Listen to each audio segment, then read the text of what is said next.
राष्ट्रीय राजधानी दिल्ली में हवा की गुणवत्ता बहुत खराब श्रेणी में पहुंच गई है। यह दृश्य इंडिया गेट के पास का है। इस बीच राष्ट्रीय राजधानी के सुबह की सैर करने वालों ने क्या कहा, सुनिए। अभी कुछ दिनों में अक्टूबर में स्पेशली बहुत ज़्यादा पोल्यूशन बढ़ चुका है। AQI ऑलमोस्ट 400 के आसपास है, इसलिए बिना मास्क के it's not possible to cycle here और do any kind of workout. I think there are multiple reasons. एक तो पराली, दूसरा vehicular emissions and that's it, that's what I think. देखिए, दिल्ली NCR और पोल्यूशन का रिश्ता तो एक इसी तरीके से है कि जैसे जैसे सर्दियां आनी शुरू हो जाती है, दिल्ली NCR में पोल्यूशन वैसे ही बढ़ जाता है।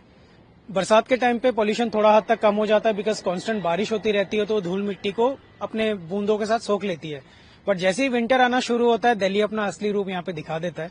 एंड एज अ साइकिलिस्ट जब हम लोग सुबह राइड पे निकलते हैं, तो हमारे लिए सबसे बड़ी दिक्कत ये हो जाती है कि बहुत ज्यादा, एक तो विजिबिलिटी कम होती है, उसके बाद गाड़ियां बहुत ज्यादा हैं, ट्रक्स काफी ज्यादा चलते हैं बड़े बड़े, फिर चाहे वो डीजल हो या पेट्रोल के हो, और कंस्ट्रक्शन वर्क, और क्योंकि सर्दी के वजह से जो पूरा ये स्मॉग है ये नीचे लेवल पे रहता है, तो एज अ ह्यूमन हम ही इसको पूरा का पूरा ले रहे होते हैं। और एज अ राइडर हम लोग मतलब गाड़ियों के अंदर तो सेफ पूरे रहते नहीं है, तो हम लोग जब राइड करते हैं तो सांस लेना भी जरूरी है, तो वो पूरा पोल्यूशन ही हम लोग अंदर लेते हैं। सो आई थिंक विंटर्स में ये थोड़ा सा चैलेंज हम साइकिलिस्ट के लिए बहुत ज्यादा हो जाता है कि हम चाहते तो हैं अपनी हेल्थ को इम्प्रूव करना साइकिलिंग के साथ, पर कहीं ना कहीं पोल्यूशन की वजह से वो इम्पैक्ट भी करती है। देखिए, सबसे पहले तो मेरे हिसाब से गवर्नमेंट को ज्यादा से ज्यादा साइकिलिंग को भी प्रमोट करना चाहिए, बिकॉज आज के टाइम पे अगर आप देखेंगे ना, तो एक गाड़ी में सिर्फ एक ही बंदा ट्रैवल कर रहा होता है। वहीं पर अगर आपको 10 से 15 किलोमीटर ही ट्रैवल करना है अपने ऑफिस वर्क के लिए भी, तो आई थिंक एक बाइसिकल आपके लिए काफी अच्छा मीडियम बन सकता है, बिकॉज ना तो उससे पोल्यूशन होगा, ना उससे एनवायरमेंट पे इतना इम्पैक्ट पड़ता और ना ही ट्रैफिक जाम्स भी होंगे। आप देखोगे ना, जितने ज्यादा मोस्टली अगर एक्सीडेंट्स भी होते हैं विंटर्स में, वो ज्यादातर कार, बाइक्स इन्हीं के वजह से ही होते हैं, बिकॉज विजिबिलिटी कम होती है।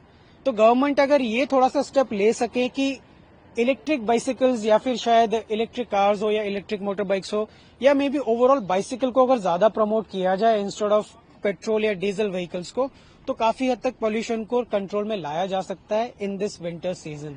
ऑड इवन का जो स्कीम है वो बहुत ही अच्छा स्कीम है, बिकॉज ऑब्वियसली ऑड इवन की वजह से एक तो सड़कों पे पर डे के हिसाब से जो गाड़ियां होती है वो ऑलमोस्ट हाफ हो जाती है, तो पोल्यूशन लेवल भी काफी हद तक उससे बचाया जा सकता है, कम किया जा सकता है। अब रहा सवाल पराली का, देखिए पराली तो ऐसी चीज है कि जो किसान हमारे भाई हैं वो लोग भी कुछ नहीं कर सकते, बिकॉज उनको भी उस तरीके की मदद नहीं मिलती है। अब इस टाइम पे जो, अब जैसे आप देख सकते हैं कि हवा भी काफी अच्छी चल रही है, तो जब वो पराली जलाएंगे तो उसका धुआं जो है वो दिल्ली NCR की तरफ आएगा ही आएगा, तो उसका कुछ कर नहीं सकते। बट यस, अगर वहां की भी गवर्नमेंट अपने किसानों को सपोर्ट कर सके कि वो पराली को ना जला के कुछ उनको ऐसा मेथड दिया जाए, जैसे बीच में किया गया था कि पराली का वो लोग फर्टिलाइजर्स बना रहे थे, तो अगर उसी मीडियम को और ज्यादा लेवल पर अच्छे से किया जाए तो उसका भी स्मॉग नहीं आएगा। But yes, Delhi government and basically central government को भी काफी हद तक काम करना चाहिए, ताकि लोगों को एक पोल्यूशन रहित पूरा जो एनवायरनमेंट है वो मिल सके।